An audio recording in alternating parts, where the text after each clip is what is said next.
추석 명절 주간에도 각자 시간을 내어 있는 자리에서 수요 주중 예배를 드리시는 동인의 모든 성도님들에게 거룩하신 하나님의 은혜와 평강이 있기를 축복합니다. 이번 주 요절 요한일서 3장 2절 말씀입니다. 우리 함께 암송하겠습니다. 사랑하는 자들아, 우리가 지금은 하나님의 자녀라. 장래에 어떻게 될지는 아직 나타나지 아니하였으나 그가 나타나시면 우리가 그와 같을 줄을 아는 것은 그의 참모습 그대로 볼 것이기 때문이니. 요한일서 3장 2절 말씀. 아멘. 요한일서의 큰 주제는 두 가지인데요, 거룩과 사랑입니다.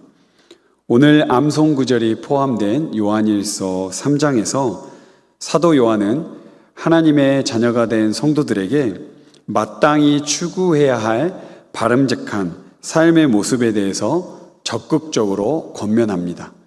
요한일서 3장 1절에서 12절은 거룩한 삶을, 13절에서 24절은 사랑의 삶을 권면합니다. 오늘 함께 암송한 요한일서 3장 2절에서 우리의 정체성을 분명하게 나타내는데요, 우리가 지금은 하나님의 자녀라 라고 선포합니다. 하나님의 아들 예수를 믿음으로 성령을 통해 하나님을 아버지라 부를 수 있는 우리는 하나님의 자녀입니다. 그러나 앞으로 우리가 어떻게 될지는 밝히 알려지지 않았습니다. 아직 예수님이 다시 오시지 않았기 때문이죠. 하지만 하나님의 자녀로 살면서 앞으로 분명하게 알 수 있는 것은 예수 그리스도께서 다시 오신다는 것과 그 예수님이 다시 오실 그때 우리의 모습이 지금 모습과 달리 예수님과 같아진다는 것입니다. 아주 놀라운 변화를 이야기하고 있는 것이죠. 우리가 이미 이 땅에 오신 예수님을 믿음으로 거듭나서 온전하게 되었습니다. 우리가 이 땅을 발딛고 살고 있기에 그러나 불완전한 온전함으로 살아갈 수밖에 없습니다. 예수님이 다시 오실 때에는 우리가 예수님의 참 모습과 같이 온전해질 수 있기 때문에 완전한 온전함을 예수님이 다시 오실 때 회복하게 될 것입니다.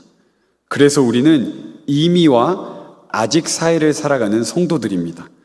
이미 오신 초림 예수님의 시대와 아직 오지 않은 재림 예수님의 그 사이에 긴장감에 있는 것이죠. 예수님이 완전함을 이루시기에 오셨지만 이 땅에 아직 살아가는 그 죄악된 것들이 남아있기 때문에 완벽하게 이루실 다시 오심을 기다리며 사는 것이 바로 성도의 삶인 것이죠. 사랑하는 동인공동체 성도 여러분, 우리가 예수님으로 인해 하나님의 자녀가 되었다는 은혜를 기억하시길 바랍니다. 그리고 주님 다시 오실 때 예수님과 같이 완전한 온전함으로 회복될 때까지 우리 모두 주님을 닮아 거룩과 사랑으로 살아내며 그 소망을 가지고 끝까지 견디시며 살아가기를 축복합니다. 함께 찬양 부르시겠습니다. 찬송가 286장입니다. 286장 주 예수님 내 맘에 오사 찬양하신 후에 이정민 권사님께서 기도 인도해 주시겠습니다.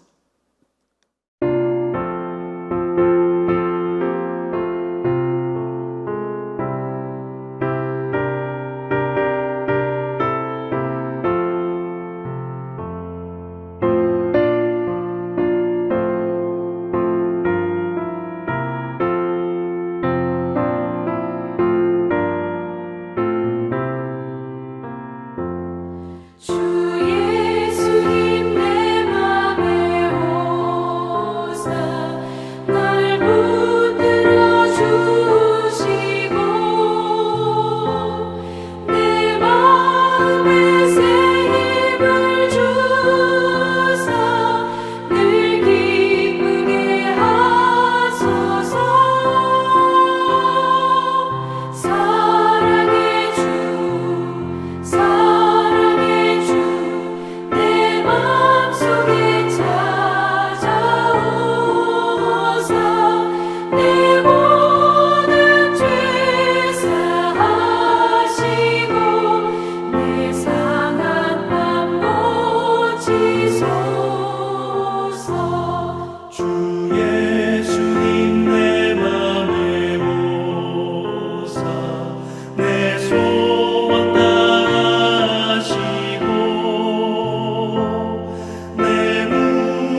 생명이시요 진리 되신 하나님 아버지, 추석 연휴에 온 가족이 함께 모여 주중 예배를 드리게 하여 주심에 감사를 드립니다.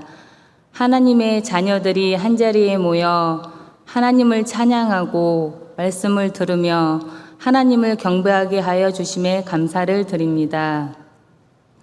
무더운 여름이 지나가고 추수의 계절 가을을 맞아 열매의 결실을 맺음은 모든 만물의 생명이 되시는 하나님의 은혜임을 믿습니다.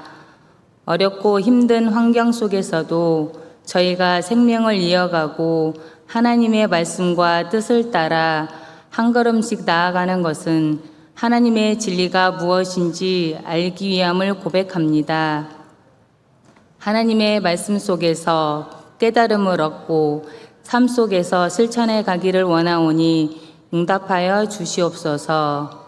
소통하시는 하나님, 하나님을 마음속에 간직하며 쉬지 않고 기도할 수 있는 용기와 힘을 주시옵소서. 나약하고 연약하여 주위 환경에 적응하며 살아가는 저희의 모습을 보시는 하나님, 기도를 통해, 찬양을 통해, 말씀을 통해 저희를 붙들어 주시고 걸어가는 앞길에 헛디는 실수를 범하지 않도록 인도하여 주시옵소서. 사랑을 베푸시는 하나님, 동인교회의 모든 공동체 구성원들이 한마음 한뜻으로 터치 전도를 실천하고 있습니다. 하나님의 사랑과 구원을 알지 못하는 불신자들에게 터치 전도를 통해 하나님의 사랑을 느끼고 구원의 기쁨을 느끼게 하여 주시옵소서.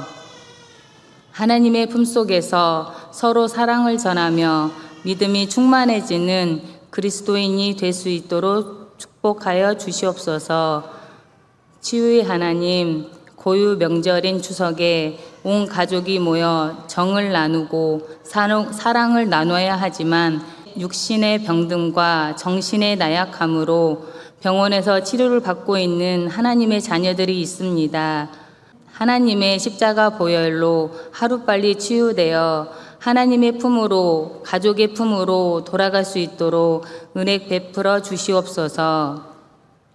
이 시간 하나님의 말씀을 전하시는 주의 종에게 말씀의 권능을 더하여 주시고 듣는 저희들은 하나님이 함께 하심을 느끼고 하나님의 뜻대로 살아가는 믿음의 자녀들이 되게 하여 주시옵소서. 목사님의 가정에 평안과 안식을 주시고 목회자의 사명을 잘 감당할 수 있는 능력을 더하여 주시옵소서. 풍성한 한가위를 맞아 부족하고 어려운 이웃들을 돌아보며 정을 나누고 사랑을 전하는 저희들이 되게 하시고 시냇가에 심은 나무처럼 믿음의 뿌리를 단단히 내리는 하나님의 자녀 되기를 소망하며 우리를 구원하신 예수님 이름으로 기도합니다. 아멘.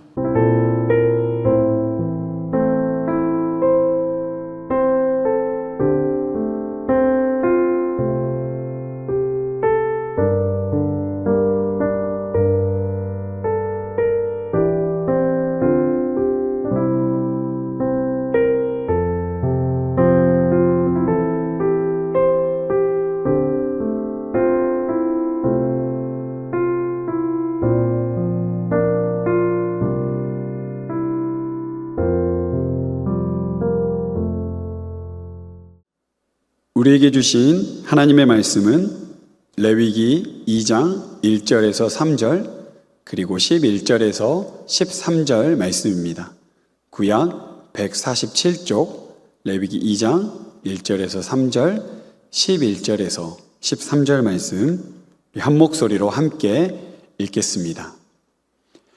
누구든지 소재 예물을 여호와께 드리려거든 고운 가루로 예물을 삼아 그 위에 기름을 붓고 또 그 위에 유향을 놓아 아론의 자손 제사장들에게로 가져갈 것이요 제사장은 그 고운 가루 한 움큼과 기름과 그 모든 유향을 가져다가 기념물로 제단 위에서 불사를 지니 이는 화제라 여호와께 향기로운 냄새니라.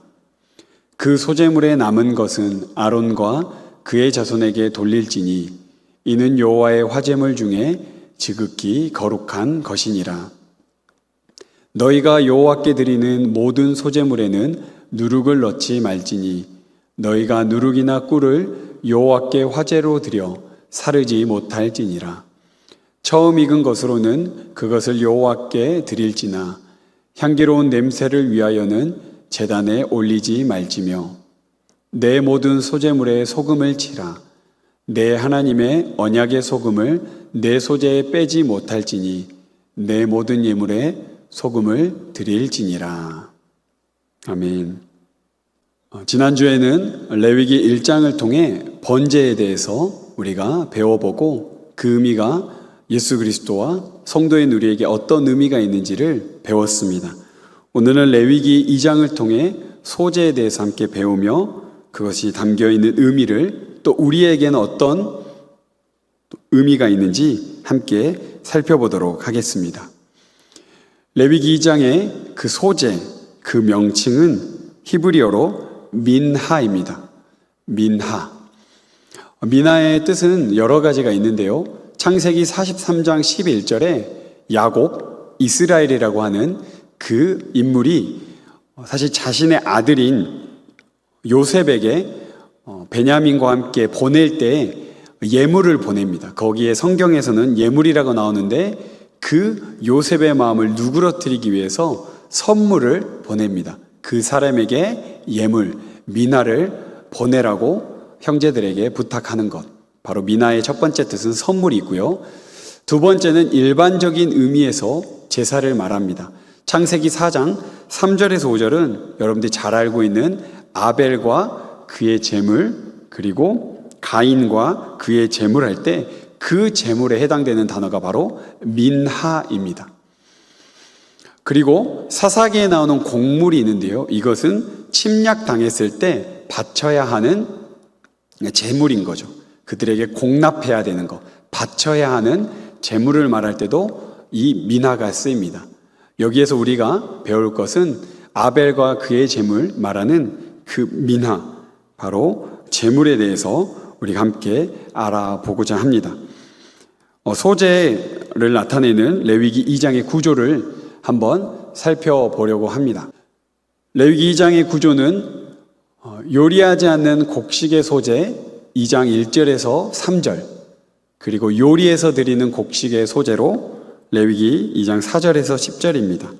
그 중에 의식의 종류로서 세 가지가 나오는데요. 화덕에 구운 것, 그리고 철판에 붙인 것, 냄비에 삶은 것으로 이런 세 가지의 종류가 나옵니다. 그리고 의식의 절차로서 8절에서 10절, 그리고 마지막 세 번째로 소제에 대한 제반 규정이 11절에서 16절 이렇게 설명되어져 있습니다. 이 구조 아래에서 우리 한 절씩 의미를 살펴보도록 하겠습니다. 첫 번째로 1절 상반절 말씀입니다. 우리 한 목소리로 함께 읽어볼까요? 누구든지 소제 예물을 드리려거든 고운 가루로 예물을 삼아. 우리 지난주에 배웠던 번제를 떠올리면 첫 번째, 그 제물의 상태가 어때야 했죠? 맞습니다. 흠없는 제물입니다. 그런데 이 소제에서는 곡식으로 드리는 제사인데 바로 고운 가루를 말합니다. 지금 이제 가을이라 곡식을 거두는 철이죠. 특히 쌀도 쌀알 그대로 있으면 정말 딱딱하지만 그것을 고운 가루로 드리려면 아주 딱딱한 것으로 빻아야 하는 것이죠. 바로 고운 가루는 곱게 갈아 만든 밀가루를 말합니다. 번제에 흠없는 제물과 동일한 의미를 가지고 있는 것이죠. 그러니까 이 곡식을 하나님께 드리기 위해서는 그 곡식을 빻아서 아주 고운 가루로 만들어야 하는 그 제물 드리는 사람의 수고가 있는 것입니다. 구약 성경에서는요, 제물과 제물 드리는 사람을 동일시합니다. 아까 봤던 창세기 4장 4절과 5절 말씀 함께 읽어보겠습니다. 여호와께서 아벨과 그의 제물을 받으셨으나 가인과 그의 제물을 받지 아니하신지라. 놀라운 것은 가인과 아벨이 제물을 드렸는데 제물이 앞에 나오지 않습니다. 제물을 받았다는 것이 아니라 그 제물을 드렸던 아벨과 그의 제물, 가인과 그의 제물을 받으셨다라는 겁니다. 그러니까 우리가 52주 주의 성수에서 이 예배를 드렸다는 것으로 하나님이 온전한 예배를 받으시는 것이 아니라 우리 자신이 어떠한 삶을 살았느냐, 우리가 드려지는 공식적인 예배, 그러니까 제물과 제물을 드리는 사람을 동일시했듯이 우리의 삶과 우리가 드려지는 공동체 그 예배, 이 두 개는 뗄 수 없는 관계입니다. 그렇기 때문에 이것들을 우리가 기억해야 하는 것이죠. 1절 하반절 말씀을 우리 함께 읽겠습니다. 그 위에 기름을 붓고 또 그 위에 유향을 놓아. 두 가지가 나오죠. 기름과 유향이 나옵니다. 유향은 2절에서도 한 번 더 나오니 여기에서는 기름을 좀 언급하고 가겠습니다. 이 곡식을 드리는 곳에는 꼭 기름이 들어갑니다. 기름은 여러 가지 의미가 있지만 기쁨을 상징하기도 하지만 제2에서는 거룩하게 하는 요소가 있습니다. 우리가 레위기의 중요한 핵심 단어가 뭐라고 했죠? 거룩입니다. 거룩하신 하나님께 제물마저도 거룩해야 하기 때문에 이 기름이 꼭 들어가는 것이죠. 이 소재에서 기름은 거룩하게 하는 요소, 그게 있는 것입니다. 우리 2절 말씀으로 넘어가겠습니다. 함께 읽어볼까요?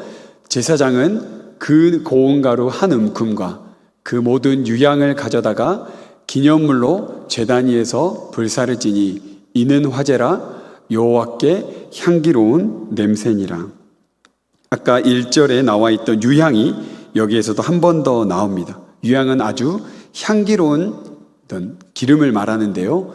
이 유향을 뿌리는 것은 여호와께 향기로운 냄새로 드려지기 위해서 집어넣는 아주 귀한 물품입니다. 그렇게 유향을 첨가하고요. 그리고 기념물이라는 것은 그것이 기억하도록 하는 것. 이렇게 고운 가루를 낸 그 수고도 있고 거기에 거룩하게 하는 요소인 기름도 들어가며 향기로운 향을 나게 하는 유향을 넣는 것. 이것이 하나님께 그리고 제사를 드린 사람들에게 기억이 되게끔 하는 기념물로서 제단 위에 불사릅니다. 그리고 2절 마지막 부분에 나오면 그 번제에 나왔던 9절, 13절, 17절에 나오는 동일한 문구가 나오죠. 이는 화제라 여호와께 향기로운 냄새니라. 이렇게 드려야 하나님께 연락된다는 것을 말하고 있습니다. 이 번제와 소제는 똑같이 하나님이 드시는 음식이라고 말하는 화제 제물인 것이죠. 이제 3절 또 중간에 보면요, 이런 표현이 나오죠. 아론과 그 자손에게 돌릴지니 이는 지극히 거룩한 것이니라. 이 소제는 남습니다. 다 태우지 않고 이렇게 남은 것들을 제사장의 몫으로 돌립니다. 제사장들은 땅을 유업으로 받지 않습니다. 각 12지파에 48개 성읍으로 살아가기 때문에 땅을 분배받지 못합니다. 가나안 땅에 들어가서 곡식을 먹고 살아야 되는데 제사장들은 땅이 없기 때문에 먹고 살 수 있는 능력이 되지 않습니다. 그렇기 때문에 백성들이 주는 11조와 이런 제사로 드렸을 때 남는 것, 뒤에 가보면 화목제도 제사장이 받는 고기의 일부가 있습니다. 그러니까 백성들이 소제와 화목제를 드리지 않으면 제사장들은 굶게 되는 것이죠. 이 남은 부분을 제사장들을 위해 드리는 것, 여기 있는 것입니다. 그리고 이는 지극히 거룩한 것, 지극히 거룩한 것이라는 표현은 제사장들에게 돌아가는 몫을 가리키는 전문 용어입니다. 그러니까 우리가 레위기를 읽어 나가다가 이것은 지극히 거룩한 것이다 라는 단어가 나오면 이거는 제사장들에게 돌아가는 몫이네 라고 생각하면 됩니다. 그냥 거룩한 것이라고 표현한 것들은 일반 백성들도 먹을 수 있는 것입니다. 그러나 지극히 거룩한 것, 나중에 보면요, 그 성막 안에 들어가는 진설병도 지극히 거룩하다고 표현합니다. 그것을 나중에 다윗이 먹게 되어서 부정하게 되는 그런 경우가 나오죠. 이것은 제사장들의 몫입니다. 4절에서 10절은 요리해서 드리는 곡식의 소재가 나오죠. 이 중에서 세 가지 의식의 종류가 나옵니다. 구워서 드리는 방식, 철판에 붙이는 방식, 냄비에 삶아서 드리는 방식이 있습니다. 우리 4절을 보면요, 함께 읽어보겠습니다. 성경으로. 내가 화덕에 구운 것으로 소재 예물을 드리려거든 고운 가루에 기름을 섞어 만든 무교병이나 기름을 바른 무교 전병을 드릴 것이요. 이것은 화덕에 구운 두툼한, 우리로 말하면 떡이라고 봐도 되겠습니다. 이렇게 화덕에 구우는 방식으로 하나님께 드리는 것. 5절입니다. 함께 읽겠습니다. 철판에 붙인 것으로 소재 예물을 드리려거든 고운 가루에 누룩을 넣지 말고 기름을 섞어. 우리로 말하면 일종의 부침개와 같은 것을 드리는 것이죠. 철판에 붙여서 소재 예물을 드리는 것. 그리고 7절입니다. 내가 냄비의 것으로 소재를 드리려거든 고운 가루와 기름을 섞어 만들지니라. 우리로 말하면 도너츠와 같은 겁니다. 냄비 이렇게 깊은 구멍이 있는 것이죠. 거기에 기름을 넣어서 튀긴 것. 그러니까 두툼한 떡, 부침개, 도너츠와 같은 우리의 지금 일상에 먹는 음식으로 비교해 보았을 때 그런 것으로 하나님께 음식, 제물을 드리는 것입니다. 이러한 것들이 이제 절차를 밟아서 드리는 것이 8절에서 10절에 의식의 절차가 나옵니다. 우리 8절 말씀 여러분 가진 성경으로 함께 읽어보겠습니다. 너는 이것들로 만든 소재물을 여호와께로 가져다가 제사장에게 줄 것이요 제사장은 그것을 제단으로 가져가서. 그러니까 제사장이 이 제단으로 가져가기 전에 누가 먼저 하는 거죠? 제사를 드리는 사람이 집에서 고운 가루로 흠없는 제물을 드리듯이 아주 곱게 빻아서 애를 써서 준비합니다. 그리고 그것을 기름을 섞어 뭉치는 역할을 하겠죠. 그런 반죽을 하는 시간을 가져서 화덕에 굽거나 철판에 붙이거나 냄비에 삶아서 요리를 만들어 준비해 갑니다. 그리고 나서 제사장에게 주면 제사장은 그것의 일부를 가지고 제단에 나아가는 것이죠. 9절 말씀입니다. 그 소재물 중에서 기념할 것을 가져다가 제단 위에서 불사를 지니 이는 화제라 여호와께 향기로운 냄새니라. 전부를 다 드리는 것이 아니라 소재 일부를 기념물, 하나님이 기억할 만한 것으로 불사릅니다. 그렇게 하나님께 드리는 화제 제사, 하나님의 향기로운 제물로 드리는 것이죠. 그리고 10절 말씀입니다. 소재물에 남은 것은 아론과 그의 아들들에게 돌릴지니 이는 여호와의 화제물 중에 지극히 거룩한 것이니라. 지극히 거룩한 것이 나오죠. 그러니까 요리를 한 10개 종류로 해왔다, 10개의 덩어리로 해왔다라고 하면 그걸 다 드리는 것이 아니라 일부를 하나님이 기억하실 제물로 드리고, 그 제사를 드리는 제사장들이 얼마나 많았겠습니까? 그들을 위해서 남은 부분을 그들의 몫으로 지극히 거룩한 것으로 그들이 먹고 살 수 있도록 하나님의 배려가 이 소재 안에도 담겨 있는 것입니다. 그렇게 소자의 의식 절차가 8절에서 10절에 들어 있습니다. 그리고 이제 소재에 관한 몇 가지 제반 규정들이 11절에서 16절이 나옵니다. 먼저 11절에서는 이 소재에 넣어서는 안 될 것이 나오는데요. 우리 11절 말씀 함께 읽겠습니다.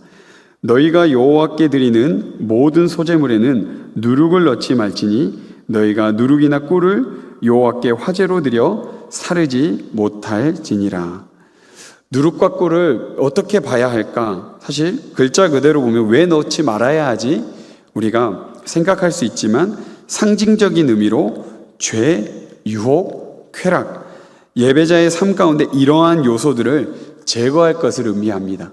특히 누룩은 아주 작은 일부, 우리로 말하면 밀가루 반죽을 부풀리게 하는 현대어로 이스트라고 하는 아주 소량인데 그 전체에 영향을 주는, 그러니까 우리가 작은 것이라 생각하는 죄와 유혹과 쾌락이 우리의 삶의 전부를 무너뜨릴 수 있기 때문에 어떻게 보면 이 상징이 담겨 있죠. 이 작은 누룩을 조심해야 되는데 그것을 소재에 넣지 않음으로써 우리의 삶에 그러한 것들을 제거해야 될 것을 알려줍니다. 그렇기에 소재는 누룩과 꿀을 넣어서는 안 된 것.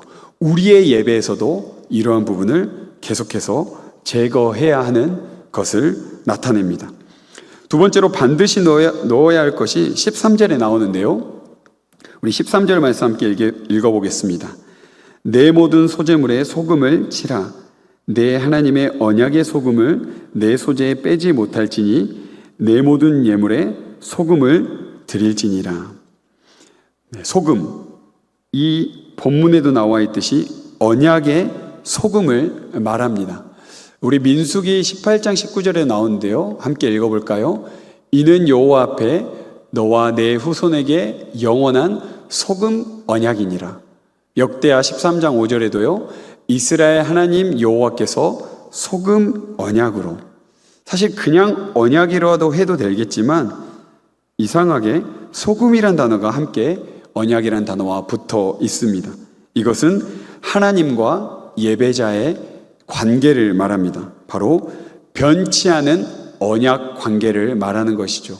이 예배를 통해, 이 제사를 통해 너와 나는 아주 친밀한 관계가 되었다라는 것을 말하고 있습니다. 특히 소금의 역할은 영원성이 있는 거죠. 변함없음이 있는 그 관계를 말합니다. 그러므로 제사는 언약 백성의 특권입니다.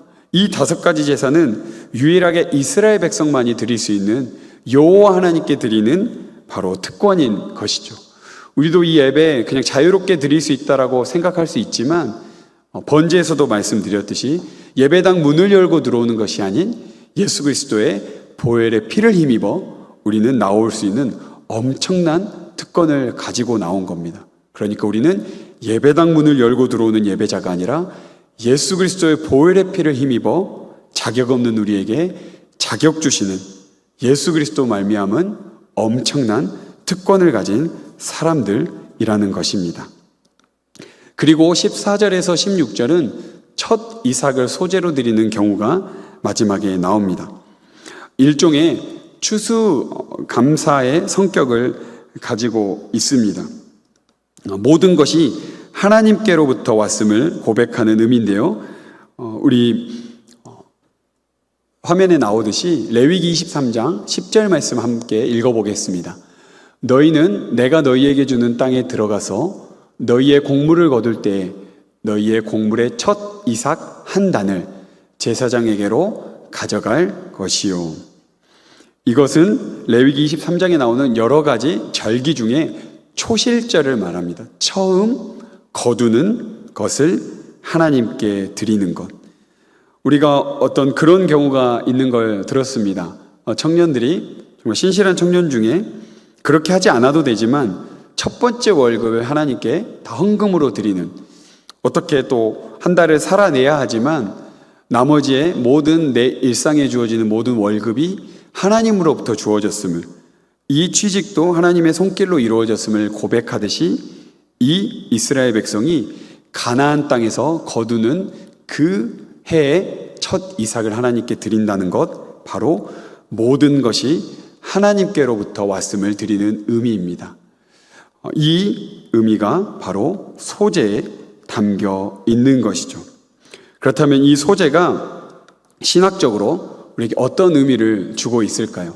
2가지가 있는데 감사와 성화의 삶입니다. 소재는 아까 마지막에 말씀드렸듯이 첫 이삭을 소재로 드리는 의미에 담겨 있는 것처럼 모든 것의 공급자는 여호와 하나님. 사실 이스라엘 백성들이 이 레위기의 율법을 지켜야 되는 장소는 가나안 땅입니다. 그 전에 어디에 살았죠? 40년간 광야 생활을 했습니다. 그 광야에서 그들이 살 수 있었던 것은 정말 은혜의 만나입니다. 그들이 만나를 먹으면서 꿀꽈배기 같은 꿀맛 나는 과자로 산 게 아니죠. 그들은 만나를 먹을 때 누굴 먹냐면 바로 여호와 하나님을 먹는 것입니다. 왜냐하면 하나님이 내려주지 않으면 살 수 없기 때문입니다. 그거와 동일하게 이 가나안 땅 정착해서 살아가며 이 곡식을 얻는 것은 내 힘으로 얻어낸 것이 아니라 하나님이 모든 것을 공급해 주셨다. 그러니까 그들은 초실절에 수확해서 먹은 음식으로 살아가는 것이 아니라 여호와 하나님으로 말미암아 감사함으로 살아갈 수 있는 그 의미가 소제 곡식 제사에 담겨 있습니다. 우리에게도 그러한 감사가 있나요? 우리의 열심, 우리의 수고로 나는 살아가고 있다. 이거는 성도의 태도가 아닙니다. 우리에게 건강 주시고, 우리의 수많은 관계 주시고, 일할 수 있는 터전을 주시고, 수많은 영역에 내 힘이 아닌 여호와께서 공급하셨다라는 우리의 그 소재에 감사가 있어야 할 것입니다. 두 번째로는 성화의 삶인데요. 그 성화의 내용에는 아까 고운 가루 그리고 소금이 있을 것입니다.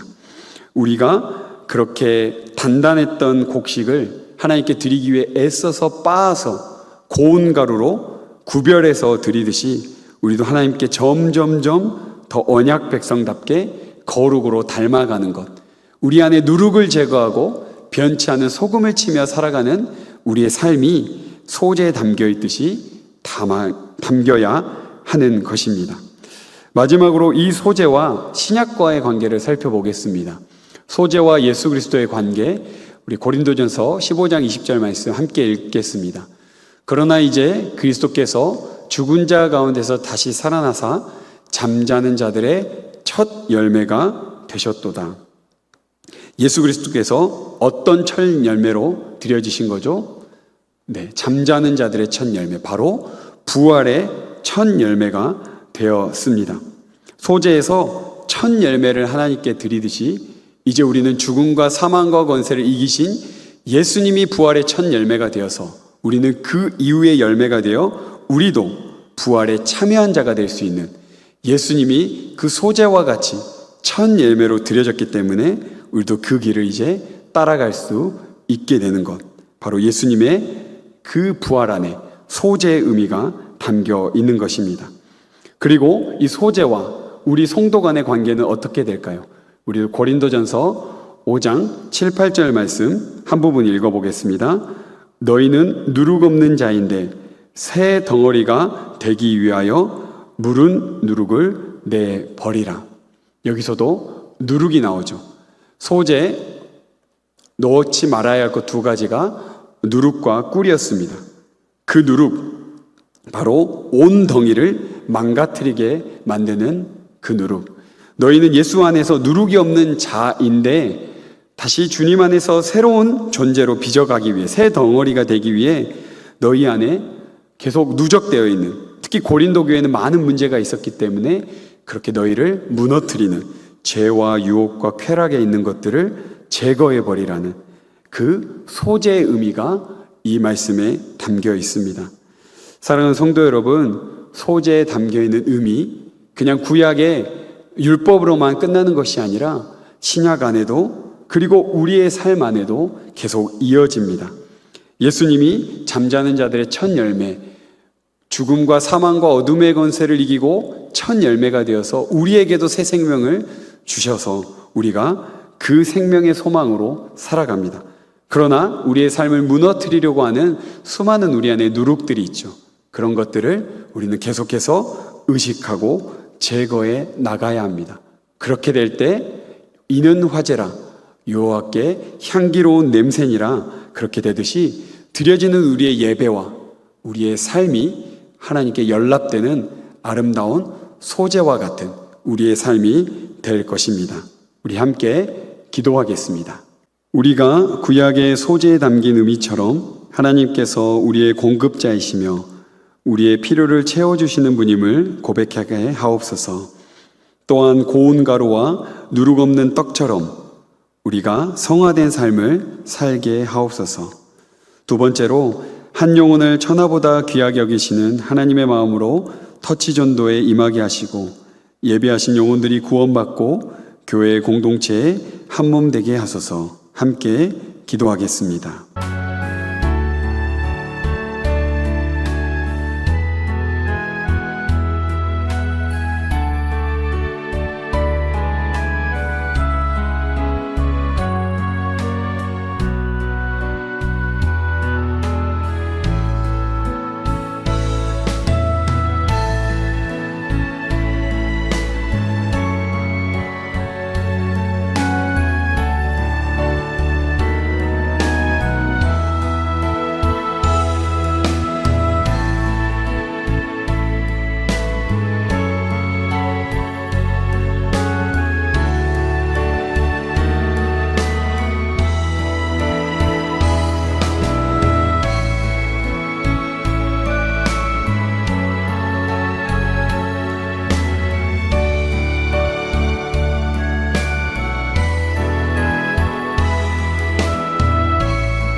하나님 아버지 감사합니다. 각자의 자리에서 추석 연휴를 보내다가 시간을 내어 수요 주중 예배를 드리우니 우리의 예배를 받아 주옵소서. 교회당, 예배당뿐만 아니라 언제 어디서나 하나님을 의식하며 하나님은 예배하는 삶의 예배자들이 되게 하옵소서. 오늘 함께 나눈 레위기 말씀의 소재를 기억합니다. 광야 40년간 이스라엘 백성을 만나로 먹이신 것처럼 하나님께서 우리 삶의 공급자가 되심을 찬양합니다. 또한 가나안 땅에 정착하며 살아갈 때 하나님께서 곡식을 주시며 그들을 먹이신 것처럼 하나님께서 우리 삶에 필요한 것들을 채워주시는 분임을 찬양합니다. 또한 곡식을 곱게 빻아드리는 고운 가루와 같이 온 덩이에 영향을 주는 누룩이 없는 떡과 같이 주님을 닮은 거룩한 삶을 살아가게 하옵소서. 터치 전도가 시작되어 인맥 터치 주간을 보내고 있습니다. 동인 공동체 성도 모두가 나와 관계 맺고 있는 사람들을 돌아보며 기도하게 하시고 그들과 따뜻한 사랑의 관계를 이어가게 하옵소서. 한 영혼을 천하보다 귀하게 여기시는 주님의 마음으로 예비교인들을 마음에 품고 기도하게 하시며 동인교회 공동체로 인도할 수 있는 좋은 때와 상황을 허락하여 주옵소서. 가족, 친지들과 행복한 추석 연휴를 보내고 이제 각자의 처소로 돌아올 때에 안전하게 지켜주셔서 돌아오는 주일에 함께 모여 기쁨과 감사로 하나님을 예배하게 하옵소서. 이제 날씨가 쌀쌀해진 완연한 가을이 되었습니다. 동인의 모든 성도들의 건강을 지켜주시옵고 특별히 몸과 마음이 아픈 성도들을 회복시켜 주셔서 함께 하나님을 예배하고 함께 교제할 수 있게 하옵소서. 동인의 성도들이 하나님 앞에서 간절하게 기도하는 제목들이 있습니다. 하나님의 자녀들이 기도할 때마다 아버지 되시는 하나님께서 하나님의 때와 방법으로 응답하여 주시고 기도의 자리에서 하나님을 가까이 함이 가장 큰 복임을 깨닫는 귀한 성도들이 되게 하옵소서. 십자가 위에서 하나님과의 관계를 회복시켜 주신 예수님의 이름으로 기도합니다. 아멘. 하늘에 계신 우리 아버지, 아버지의 이름을 거룩하게 하시며 아버지의 나라가 오게 하시며 아버지의 뜻이 하늘에서와 같이 땅에서도 이루어지게 하소서. 오늘 우리에게 일용할 양식을 주시고 우리가 우리에게 잘못한 사람을 용서하여 준 것 같이 우리 죄를 용서하여 주시고 우리를 시험에 빠지지 않게 하시고 악에서 구하소서. 나라와 권능과 영광이 영원히 아버지의 것입니다. 아멘. 예수로 살